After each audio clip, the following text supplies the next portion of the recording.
आइए इस वीडियो में क्लास 10th के लिए ज्योग्राफी का एक मोस्ट इंपॉर्टेंट लेसन देखेंगे, एग्रीकल्चर, कृषि। ये बहुत डीपली पढ़ने की चीज़ तो नहीं है, बट यहाँ से क्वेश्चंस जरूर आते हैं।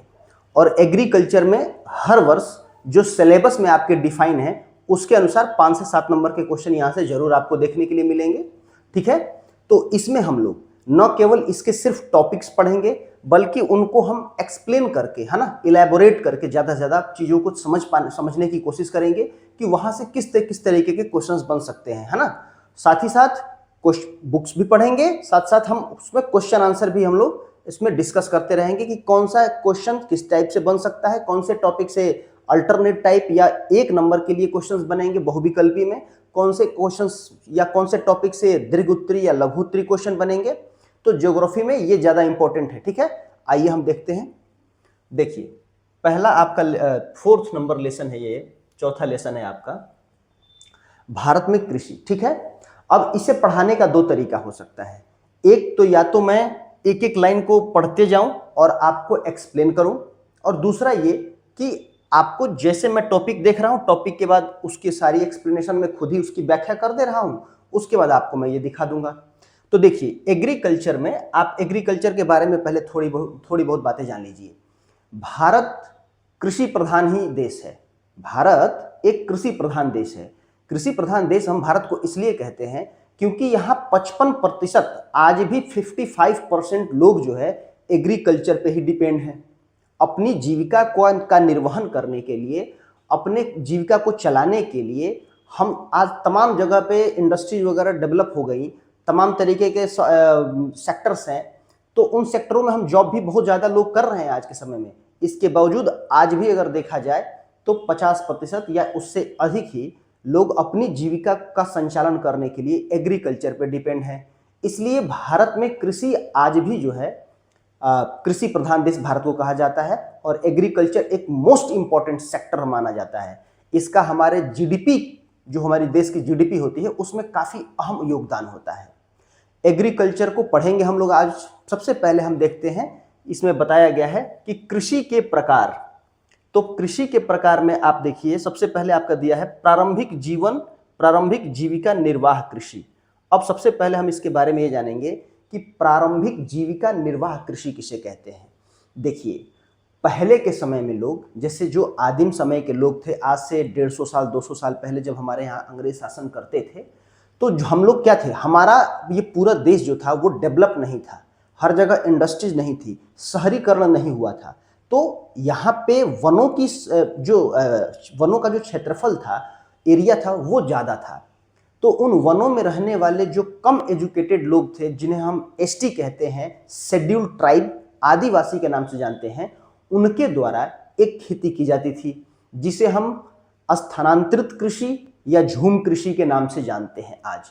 हालांकि झूम कृषि को अन्य राज्यों में आज के समय में अलग अलग नाम से जाना जाता है, लेकिन अगर बात हम करें कि प्रारंभिक जीविका निर्वाह कृषि किसे कहते हैं, तो प्रारंभिक जीविका निर्वाह कृषि वो कृषि है जिसमें आदिम लोगों के द्वारा, शेड्यूल्ड ट्राइब्स के लोगों के द्वारा किसी विशेष एरिया में जा करके वहाँ के जंगलों की सफाई करके, वहाँ पे पारंपरिक औजारों का इस्तेमाल करके कृषि करना, फसलों का उत्पादन करना, और उस फसल के उत्पादन के दौरान उसमें किसी भी प्रकार का केमिकल फर्टिलाइजर का इस्तेमाल न करना, मतलब कोई भी रासायनिक उर्वरक का इस्तेमाल न करना।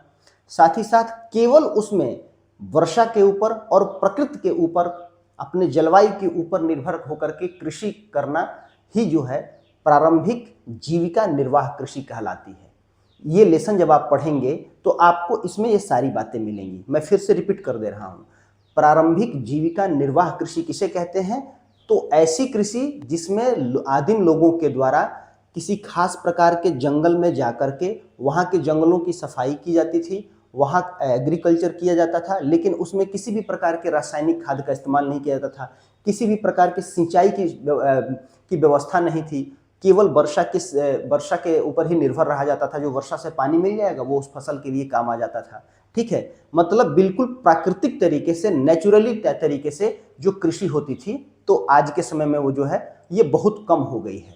साथ ही साथ इसमें क्या होता था कि परिवार के सभी सदस्य इसमें मिलकर के श्रम करते थे, वहाँ की साफ सफाई करते थे, और उसे आज भी जहाँ ये कृषि होती है वो बहुत पिछड़े एरियाज हैं, वो आज भी जो है हल के माध्यम से, बैलों के माध्यम से वहाँ खेती होती है, हल लगा करके, ठीक है, उसकी जुताई की जाती है, बुआई की जाती है। और इसका एक फायदा है, यह हमारे एनवायरनमेंट के लिए, ये हमारे पर्यावरण के लिए बहुत ही फ्रेंडली है। मतलब यह कृषि जो है, आदिम निर्वाह कृषि जो है, यह इको फ्रेंडली है, पर्यावरण के लिए भी बहुत उपयोगी है। अब जब वहां पे कृषि करते थे लोग, तो आप लगातार किसी एक जगह पे बार बार एग्रीकल्चर करते हैं, किसी भी चीज का प्रोडक्शन करते हैं, तो उस मिट्टी में जो भी मिनरल्स होते हैं ना, जो मिनरल्स जो अच्छी फसल को तैयार करने के लिए जिम्मेदार होते हैं, उनकी गुणवत्ता गिरने लगती है, जिससे कि वहां का उत्पादन गिरने लगता है। तो इससे बचने के लिए वो लोग क्या करते थे कि अब उस जगह को 10 साल बाद, 15 साल बाद छोड़ देते थे, फिर किसी दूसरे जगह जाते थे, वहां के जंगलों की कटाई सफाई करते थे, फिर वहां कृषि करते थे। इस तरीके की कृषि को ही नाम दिया गया आदिम निर्वाह जीविका निर्वाह कृषि। और इसका एक और लाभ है कि इससे जमीन की उर्वरकता बनी रहती है, क्योंकि जहां से आप शिफ्ट होकर दूसरी जगह चले गए कृषि करने, अब वहां पे 2-4 साल अगर रेस्ट मिल जाएगा तो मिट्टी को, तो उसमें जो उसकी जो मिनरल्स हैं, खनिज हैं, वो पुनः जो है रीग्रो कर जाएंगे और उसकी फर्टिलिटी, उर्वरकता बनी रहती है। ठीक है, आइए मैं इस चीज को पढ़ के भी आपको सुना देता हूं कैसे है। देखिए,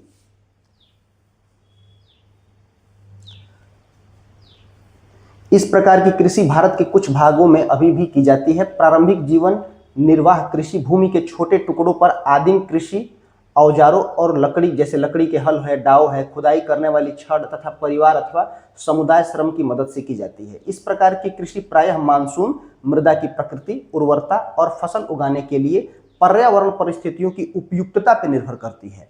मतलब ये सारी बातें मैंने भी आपको बताया कि वो पर्यावरण इको फ्रेंडली होता है, पर्यावरण के लिए जो है लाभदायक होता है, वो हम इसमें जिन जिन चीज़ों का इस्तेमाल करते हैं वो सारी चीज़ें हैं।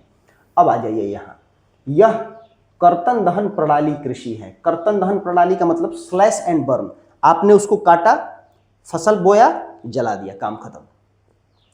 किसान जमीन के टुकड़े को साफ कर उन पर अपने परिवार के भरण पोषण के लिए अनाज व अन्य खाद्य फसलें उगाता है। जब मृदा की उर्वरकता कम हो जाती है तो किसान उस भूमि के टुकड़े से स्थानांतरित हो जाता है और दूसरे टुकड़ों पर जाकर के, जमीन के दूसरे हिस्से पर जाकर वो खेती करने लगता है। इसीलिए तो इसे स्थानांतरित कृषि के नाम से भी जाना जाता है। ठीक है, आप ध्यान रखेंगे इस बात को।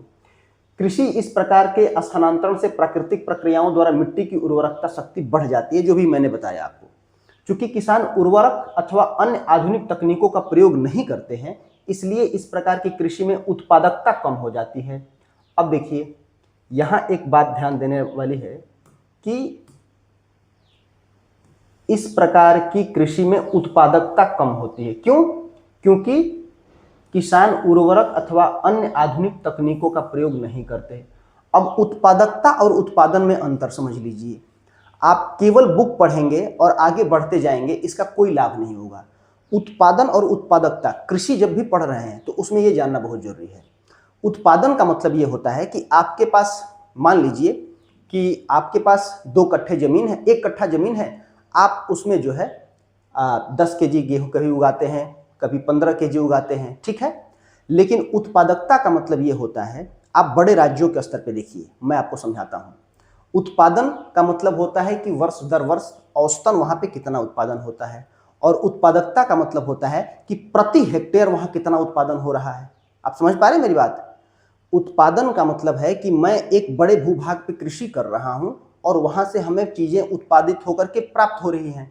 और जैसे उत्तर प्रदेश मान लीजिए एक राज्य है, तो उत्तर प्रदेश में, मैं आपको ऐसे समझाता हूं क्लियरली, उत्तर प्रदेश में मान लीजिए ऐसे, देखिए उत्तर प्रदेश में मान लीजिए चावल के उत्पादन के लिए इतनी जगह है, ठीक है, और पंजाब में चावल उत्पादन के लिए मात्र इतनी जगह है। लेकिन यदि पंजाब में चावल की उत्पादकता अधिक भी हो सकती है। क्यों? क्योंकि क्या है, उत्पादकता क्या होती है, प्रति हेक्टेयर उत्पादन। मान लीजिए आप 5 कट्ठे जमीन पे, 5 कट्ठे की जमीन पे आप 20 केजी चावल का प्रोडक्शन करते हैं, ठीक है, यानी कि 20 हेक्टेयर मान लीजिए, हेक्टेयर कहेंगे तो ज्यादा अच्छा रहेगा। तो तो अगर आप 5 हेक्टेयर जमीन पे 20 केजी चावल उत्पादित कर रहे हैं, यानी कि प्रति हेक्टेयर कितना उत्पादन हो रहा है? 4 केजी का, 4 केजी का। लेकिन अगर यहाँ पे क्या किया जाए, यहाँ पे 2 हेक्टेयर ही जमीन है और यहाँ पे 20 केजी जो है चावल का प्रोडक्शन किया जा रहा है, यानी कि यहाँ प्रति 1 हेक्टेयर पे कितना प्रोडक्शन हो रहा है? 10 केजी। यानी कि यहाँ पे जो है एरिया ज्यादा होने की वजह से ये संख्या मान लीजिए 30 ही कर लीजिए, थोड़ा और ज्यादा कर लीजिए, ठीक है। लेकिन तो एरिया ज्यादा होने की वजह से उत्तर प्रदेश में चावल का प्रोडक्शन अधिक हो जाए या गेहूं का प्रोडक्शन अधिक हो जाए, ये अलग बात है, लेकिन उसकी उत्पादकता उत्तर प्रदेश में अधिक नहीं मानी जाती है। क्यों? क्योंकि किसी भी अनाज, किसी भी क्रॉप, किसी भी फसल का उत्पादन प्रति हेक्टेयर कितना केजी हो रहा है, उसे हम उत्पादकता कहते हैं। तो कुछ एरियाज ऐसे हैं जहां की फर्टिलिटी बहुत अच्छी होती है, तो प्रति हेक्टेयर वहां उत्पादन ज्यादा होता है, तो हम उसे ये कहते हैं कि उस राज्य में उस फसल की उत्पादकता ज्यादा है। तो उत्पादन, अगर मान लीजिए आप 200 बीघे जमीन पे आप 400 केजी, 10,000 केजी गेहूं उगा रहे हैं और कोई बहुत कम एरिया में उतना उत्पादन कर रहा है, तो हम ये कहेंगे कि उस दूसरे वाले राज्य की उत्पादकता अधिक है। समझ गए ना? उत्पादकता मतलब प्रति हेक्टेयर उत्पादन आप कितना कर रहे हैं, ठीक। उत्तर पूर्वी राज्यों असम, मेघालय, मिजोरम और नागालैंड में इसे झूम कहा जाता है। अच्छा, इस प्रकार के कृषि को विभिन्न नामों से जाना जाता है। तो जो भी उत्तर पूर्व के राज्य हैं, नॉर्थ ईस्ट के स्टेट, वहां पे ज्यादातर राज्यों में इसे झूम कृषि कहते हैं, जो स्थानांतरित कृषि है। अब देखिए, छत्तीसगढ़ के बस्तर जिले में, मणिपुर में इसे पलामू, छत्तीसगढ़ के बस्तर और अंडमान निकोबार में इसे दीपा कहते हैं, है ना। अब इंडोनेशिया में, अब देखिए ये सबसे इंपॉर्टेंट टॉपिक है, यहां से बोर्ड में ही नहीं, स्टेट पीसीएस लेवल तक के क्वेश्चंस यहां से बनते हैं। क्योंकि एनसीईआरटी है, सीबीएसई ने ही भी अपना यही सिलेबस रखा है, यूपी बोर्ड ने भी अपना सिलेबस रखा है और यूपीएससी ने भी इसी एनसीईआरटी को अपना सिलेबस बना के रखा है। तो उसमें जब हम लोग देखते हैं तो उसमें कई बार हम लोग ज्योग्राफी में ये क्वेश्चंस देखे हैं। यहां से क्वेश्चन जरूर पूछता है कि झूम कृषि जो होती है ना, उसे किस राज्य में किस नाम से जाना जाता है। अलग अलग राज्यों में अलग अलग नाम से जाना जाता है। मैं आपके लिए एक लिस्ट बना दे रहा हूं जो आपके लिए बहुत इंपॉर्टेंट है और ये बड़ा ही उपयोगी होगा। देखिए, मैं आपके लिए एक लिस्ट बना देता हूं, कहां पे कहां क्या कहा जाता है। देखिए, जब आप जाएंगे उड़ीसा में, अगर आप उड़ीसा में जाएंगे तो उड़ीसा में क्या कहा जाता है। उसके बाद असम, देखिए असम में इसे क्या कहा जाता है। असम के बाद केरल में झूम कृषि को क्या कहा जाता है। केरल के बाद आप देखिए मध्य प्रदेश में क्या कहा जाता है। हिमालयी क्षेत्रों में क्या कहा जाता है, हिमालय क्षेत्र में इसे क्या कहा जाता है, ये सब जानते रहिए आप। उसके बाद दक्षिण पूर्वी जो राजस्थान का एरिया है वहाँ क्या कहा जाता है, तो मैं आपको एक एक करके लिख दे रहा हूँ, आपको अभी याद हो जाएगा। देखिए, उड़ीसा में इसे किस नाम से जाना जाता है, तो उड़ीसा में इसे पामा डाबी कहते हैं। पामा डाबी, पामा डाबी को कभी कभी पोंडू भी बोला जाता है, ठीक है ना। असम में इसे हम केवल झूम कृषि कहते हैं, जो इसका मूल नाम है ना। तो ये आपसे पूछ सकता है कि स्थानांतरित कृषि, जिसे हम झूम कृषि भी कहते हैं, वह इस पर्टिकुलरली राज्य में किस नाम से जाना जाता है। तो आपको ये याद रहना चाहिए, या मैच करने के लिए आपको दे सकता है। तो केरल में इसे किस नाम से जाना जाता है, तो पूनम के नाम से जाना जाता है, पूनम। मध्य प्रदेश में इसे किस नाम से जाना जाता है, तो वेबर के नाम से जाना जाता है, वेबर, है ना, या दहिया के नाम से भी इसे जाना जाता है। हिमालय क्षेत्रों में किस नाम से जाना, हिमालय क्षेत्रों में इसे खील के नाम से जाना जाता है। पश्चिमी राजस्थान वाले एरिया में वाल्टेर के नाम से जाना जाता है, ठीक है ना। तो ये जो है बड़ा ही इंपॉर्टेंट है और यहां से आप अक्सर क्वेश्चन देखेंगे, ये बात आप ध्यान रखिएगा, हमेशा क्वेश्चन आपको दिखेंगे बहुविकल्पी क्वेश्चनों में। अच्छा, इसके अलावा अगर उसके दिमाग में आ गया एग्जामिनर के कि भाई मुझे इसके अलावा अदर कंट्री के भी बारे में पूछना है कि उस तरीके की कृषि भाई हर जगह होती है, हर जगह शेड्यूल्ड ट्राइब्स हैं, तो वहां पे क्या कहा जाता है, तो उनके भी इसमें कुछ नाम दिया है, उनका नाम भी मैं लिख दे रहा हूं आपको। देखिए उनका क्या नाम है, उनको किन किन नामों से ये आता है, ये आप याद रखिएगा, ये निश्चित ही आता है, हर 1-2 साल के अंतराल पे पूछता रहता है। जैसे आप देखेंगे कि मैक्सिको में आप चलिए, क्या हो गया यार,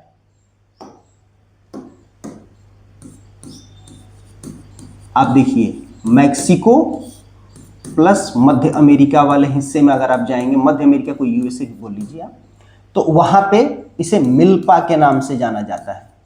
मिल्पा शायद यहां दिया भी होगा। मैक्सिको, हाँ देखिए, मध्य मेक्सिको तथा मध्य अमेरिका मिल्पा कहते हैं।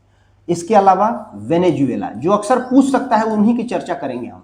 वेनेजुएला, वेनेजुएला में ये एक दक्षिण अमेरिकी जो कॉन्टिनेंट है, महाद्वीप है, उसका सबसे ऊपरी वाला हिस्सा पनामा के पास ये जो वेनेजुएला पड़ता है, ये वेनेजुएला में उसको कोनुकू बोलते हैं। कोनुकू, कोनुकू।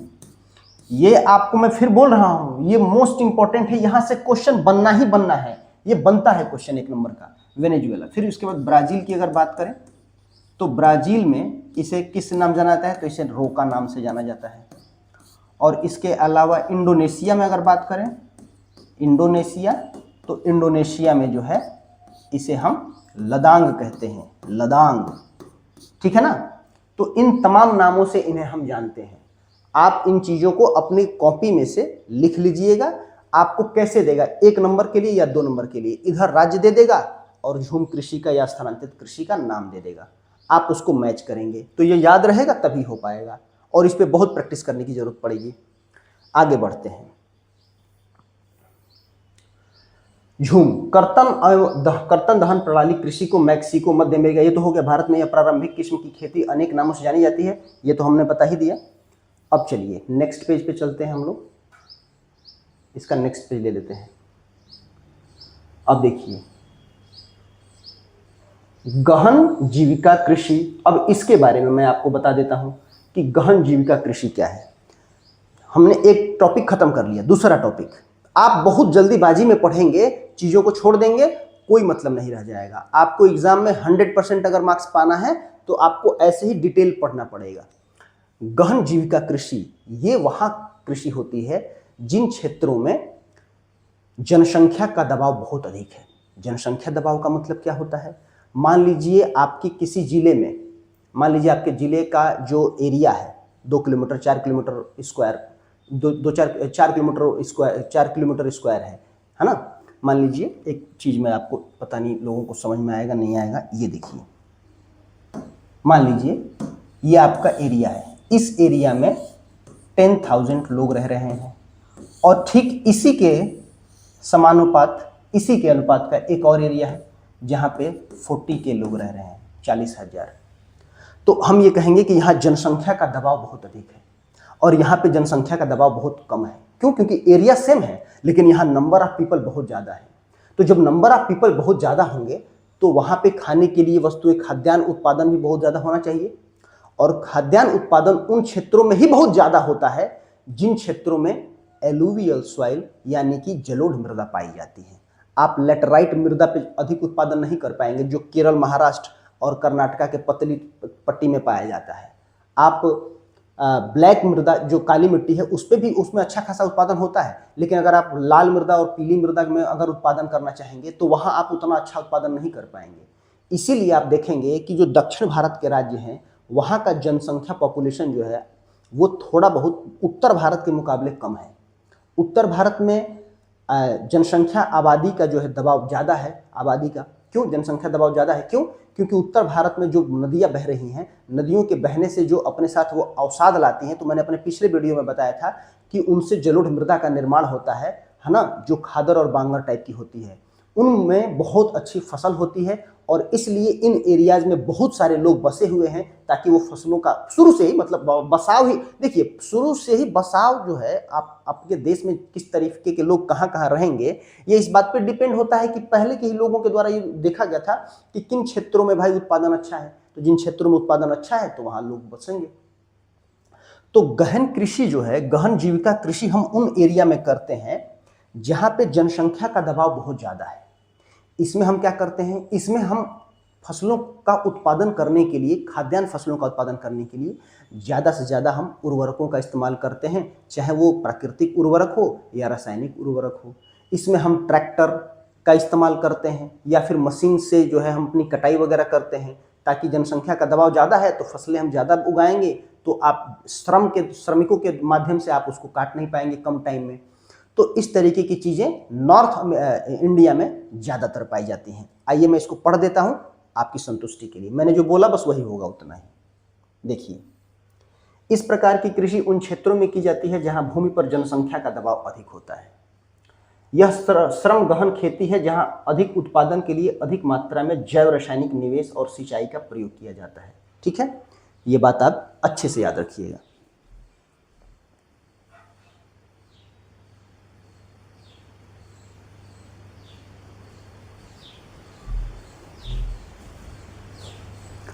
ये बात आप अच्छे से याद रखिएगा। भू स्वामित्व के विरासत में अधिकार के कारण पीढ़ी दर पीढ़ी जोतों का आकार छोटा और अलाभप्रद होता जा रहा है और किसान वैकल्पिक रोजगार न होने के कारण सीमित भूमि से अधिकतम पैदावार लाने की कोशिश करते हैं, अतः भूमि पर बहुत अधिक दबाव बढ़ता है। अब यहाँ पहले आप आइए, पीढ़ी दर पीढ़ी ये क्या हो रहा है, हमारे जोतों का आकार छोटा हो रहा है। अब इसके बारे में समझ लीजिए, जोत का आकार छोटा होने का क्या मतलब है, पीढ़ी दर पीढ़ी। अब मान लीजिए कि आपके पास इतनी बड़ी जमीन है, आपके पिताजी अकेले थे, अब आप 4 भाई या 3 भाई, तो इसमें 3 हिस्सा लग जाएगा, 1, 2 और 1 3। अब हम तीनों लोगों के 2-2 लड़के, तो इनमें अभी 2 हिस्सा लग जाएगा, इनमें 2 हिस्सा लग जाएगा, इनमें 2 हिस्सा लग जाएगा। तो अब ये जोत कितने छोटे हो गए, हर जोत छोटा हो गया ना। अब पहले ये अकेला एक जोत था, तो यहाँ पे किसी अन्य चीज का उत्पादन, यहाँ कोई अन्य उत्पादन है, यहाँ कोई अन्य कृषि, यहाँ कोई अन्य कृषि होगी, तो एक तरीके की फसल। अब पहले क्या होगा, जब आपके पिताजी होंगे, हमारे पूर्वज होंगे, तो इस पूरे जमीन पे एक ही प्रकार की कृषि करते होंगे। अगर गेहूं बोना है तो गेहूं बोएंगे, चावल बोना है, तो इसलिए जो है इसमें क्या हो रहा है, जोतों का आकार छोटा होता जा रहा है। हम आगे इसमें पढ़ेंगे कि हमारी जो कृषि जो है, हमारे यहाँ उत्पादन तो होता है लेकिन उत्पादकता कम है। हमारे पास एरिया चूंकि ज़्यादा है इसलिए हम उत्पादन तो ठीक ठाक कर लेते हैं, लेकिन हमारे यहाँ उत्पादकता कम है। क्योंकि उत्पादकता मतलब प्रति हेक्टेयर उत्पादन जो है वो कम है, उसे हम उत्पादकता कहते हैं। तो यही कारण है जोत का आकार जो है लगातार छोटा होना। अब आइए, रोपण कृषि कहाँ चले गए, कृषि भूमि पर अधिक दबाव। अच्छा, वाणिज्यिक कृषि देखिए, वाणिज्यिक कृषि क्या होता है, कैश क्रॉप इसको इंग्लिश में बोलते हैं। ये एक ऐसी कृषि है जो खाने वाली चीज़ों के उत्पादन पे निर्भर नहीं है, मतलब खाद्यान्न फसलें नहीं होती उसमें उगाई जाती। खाद्यान्न फसलें मतलब जैसे हम चावल, दाल, गेहूँ, उसके बाद चना, मूंग, सरसों, ये सब उगाते हैं ना, ये सब क्या है, ये खाने वाली फसलें हैं, ये खाद्यान्न फसलें हैं। लेकिन रोपण फसलें, बागानी फसलें, जो इन दोनों ही ये वाणिज्यिक फसलों के अंतर्गत आते हैं, माने वाणिज्यिक फसल के ही अंतर्गत आता है रोपण फसल या बागानी फसल। तो उसमें क्या होता है, ऐसी चीज़ों का हम उत्पादन करते हैं जो हम बाजार में बेच करके नगद पैसा ले पाए, कैश में ले पाए। जैसे आपने मूंगफली बेचा, बनाया, मूंगफली का उत्पादन किया आप बेचने के लिए, क्योंकि उतना मूंगफली तो आप खा नहीं पाएंगे। फिर जैसे तंबाकू का उत्पादन हुआ, जूट का उत्पादन हुआ, गन्ने का उत्पादन हुआ, है ना, कपास का उत्पादन हुआ, ये चाय का उत्पादन, काफ़ी का उत्पादन, ये सारी की सारी चीज़ें क्या है, खाई जाती है, ऐसा नहीं है, लेकिन ये मेनली क्या है, कैश क्रॉप है, वाणिज्यिक फसलें हैं, है ना। और इनके उत्पादन के लिए विशेष प्रकार के एरिया चाहिए होते हैं।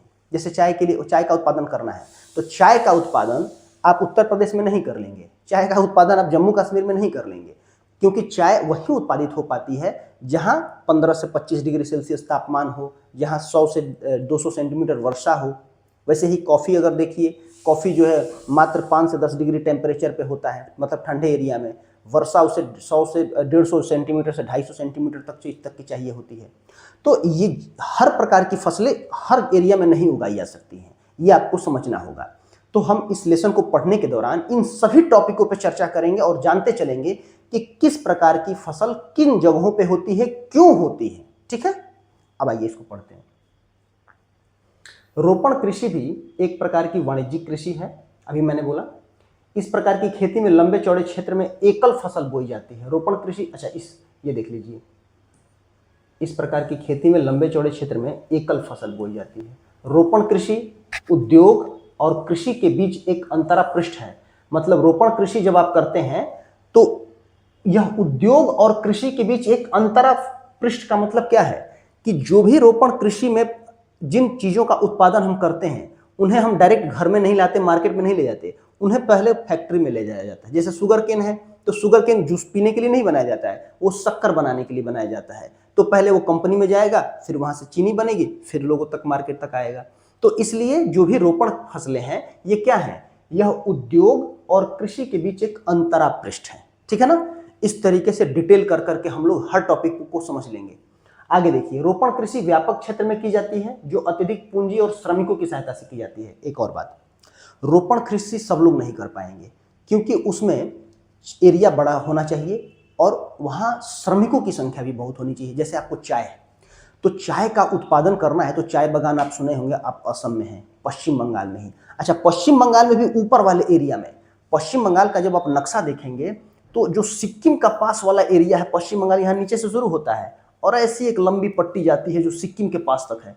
तो ये वाला एरिया जो दार्जिलिंग कहलाता है, उस एरिया में चाय की खेती होती है। तो वहाँ बड़े बड़े बागान हैं और वहाँ पे क्वालिफाइड, माने जैसे क्वालिफाइड का मतलब जैसे कि उस क्षेत्र के जानकार ही श्रमिक उसमें श्रम कर पाते हैं। तो उसकी खेती बड़ी महंगी हो जाती है क्योंकि उन श्रमिकों का जो श्रम है, मेहनताना है प्रतिदिन का, वो ज़्यादा है, ठीक है। तो रोपण कृषि थोड़ी महंगी भी है। आगे चलते हैं। अच्छा, इसमें अत्यधिक पूंजी श्रमिक चाहिए। इससे प्राप्त सारा उत्पादन उद्योग में कच्चे माल के रूप में प्रयोग होता है। अभी मैंने गन्ने के ऊपर बताया, कॉफ़ी भी पहले उद्योगों में जाएगी, वो इंडस्ट्री में जाएगी, फिर वो बन के पैकेट में आएगी, ठीक है, सारी चीज़ें। अच्छा, भारत में चाय, कॉफ़ी, रबड़, गन्ना, केला इत्यादि महत्वपूर्ण रोपण फसलें हैं। अब आपसे ये पूछ सकता है, चाय, कॉफ़ी, रबड़, गन्ना और केला, ये रोपण फसलें हैं। अब यहाँ आप आइए, असम और उत्तरी बंगाल में चाय और कर्नाटक में काफ़ी मुख्य रोपण फसलें हैं। चूंकि रोपण कृषि उत्पादन बिक्री के लिए होती है। अब देखिए, पहला भी रुक जाएंगे हम यहीं पे। असम और उत्तरी बंगाल में चाय जो है मुख्य रोपण फसल है और कर्नाटक में कॉफी, ठीक है। तो इसके बारे में हम डिटेल चर्चा कर दे रहे हैं। क्यों है? क्योंकि अभी पढ़ के आगे निकल जाएंगे, कोई मतलब नहीं, आप समझने के लिए किए हैं ना। आपने चैनल ये आपने किस लिए स्टार्ट किया है? ताकि आप चीज़ों को समझें, आप समझिए चीज़ों को। आइए आइए भाई, आप इधर।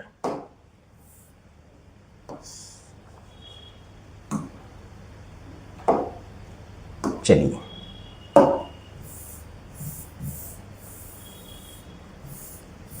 एक साइड नहीं होगा। अच्छा, अब मैं आपको एक मैप दिखा रहा हूँ, इंडिया का मैप। ये मैप देखिए आप, इस तरीके से हमारा इंडिया है। अभी आपको समझ में आ जाएगा बहुत सारी चीज़ें।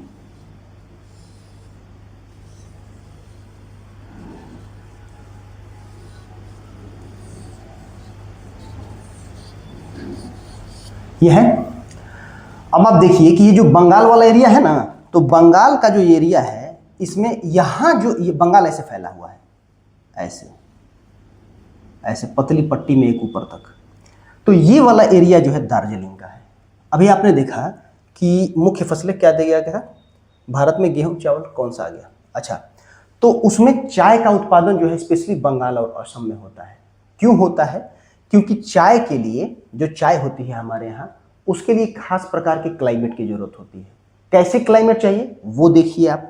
चाय के लिए कैसी क्लाइमेट चाहिए वो देखिए आप। देखिए, इसके लिए 25 डिग्री से लेकर के 30 डिग्री सेल्सियस का तापमान और 150 से लेकर के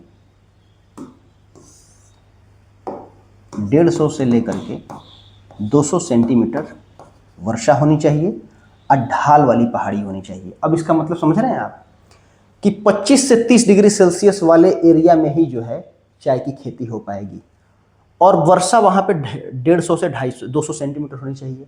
अब आप ये बताइए, वर्षा सबसे ज़्यादा कहाँ होता है?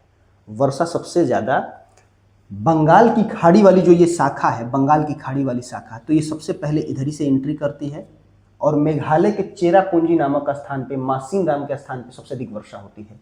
और थोड़ा सा आगे बढ़ती है तो दार्जिलिंग वाले एरिया में वर्षा होती है, असम में वर्षा होती है।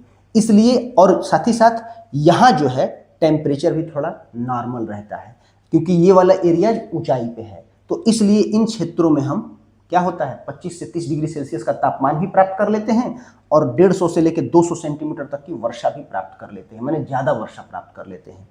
इसके अलावा, हालांकि इसमें दिया तो दो ही नाम है, आगे पढ़ेंगे जब स्पेशली जब चाय के बारे में, तो उसमें ये बताया जाएगा कि चाय की खेती कर्नाटक में भी अच्छी होती है, चाय की खेती केरल में भी अच्छी होती है और तमिलनाडु वाले तट पे भी अच्छी होती है क्योंकि यहाँ भी पहाड़ियाँ हैं और यहाँ पे भी ढाल वाली पहाड़ी है।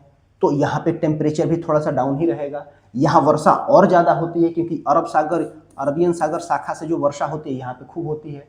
तो चाय की कृषि जो है स्पेशली इन्हीं एरियाज में होंगी।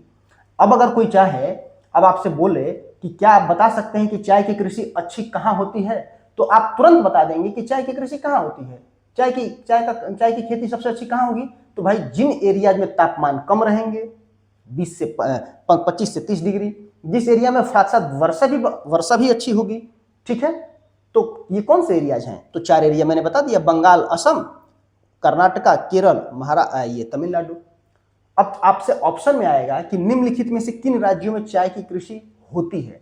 अब एक दे दिया पंजाब, एक दे दिया राजस्थान, उत्तर प्रदेश और बंगाल या केरल या महाराष्ट्र, तुरंत आप बता देंगे। तो इस तरीके से हम लोग आने वाले अपने वीडियो में इन सब सारे टॉपिक्स को पढ़ेंगे। ये वीडियोज मैं यहीं पे क्लोज कर रहा हूँ, क्योंकि हमारा सीधा उद्देश्य है कि हम अपने वीडियोज को छोटा रखें, 15 से 20 मिनट या मैक्सिमम 30 मिनट का। उसमें जितनी चीज़ों को हम डिटेलिंग कर पाएंगे करेंगे, और फिर उसके नेक्स्ट क्लास हम करेंगे, ठीक है। तो आज यहाँ पे हम क्लोज कर रहे हैं। कल जो है हम लोग शस्य प्रारूप देखेंगे। शस्य प्रारूप क्या होता है, मतलब सीजनल जो एग्रीकल्चर होता है, जैसे होता है ना रबी क्रॉप, खरीफ क्रॉप, जायद की क्रॉप, तो इसके बारे में पढ़ेंगे। और हम सिर्फ ऐसे नहीं पढ़ेंगे कि हाँ बस इतना जान लिया बस ऐसे हो गया, नहीं, हम ये उसमें जानेंगे कि चाय की कृषि वहां पे क्यों होती है, किस क्लाइमेट में होती है, क्यों नहीं होती है ना। रबी क्रॉप में गेहूं कहाँ प्रोडक्शन ज्यादा होता है, उत्पादन कहाँ ज्यादा है, उत्पादकता कहाँ ज्यादा है ना। सारी चीजें डिटेल करके पढ़ेंगे, ताकि आपके बोर्ड एग्जाम में जब भी बड़े क्वेश्चन लिखने के लिए आए, लॉन्ग टाइप क्वेश्चन आंसर, तो वो कभी ना छूटे, 4 नंबर के, 3 नंबर के। साथ ही साथ इस एग्जाम जब नजदीक आएगा तो हम लोग इस पे छोटे छोटे बहुविकल्पी क्वेश्चन आंसर भी देखेंगे, ठीक है। तब तक आप मेरा चैनल सब्सक्राइब कर लीजिए।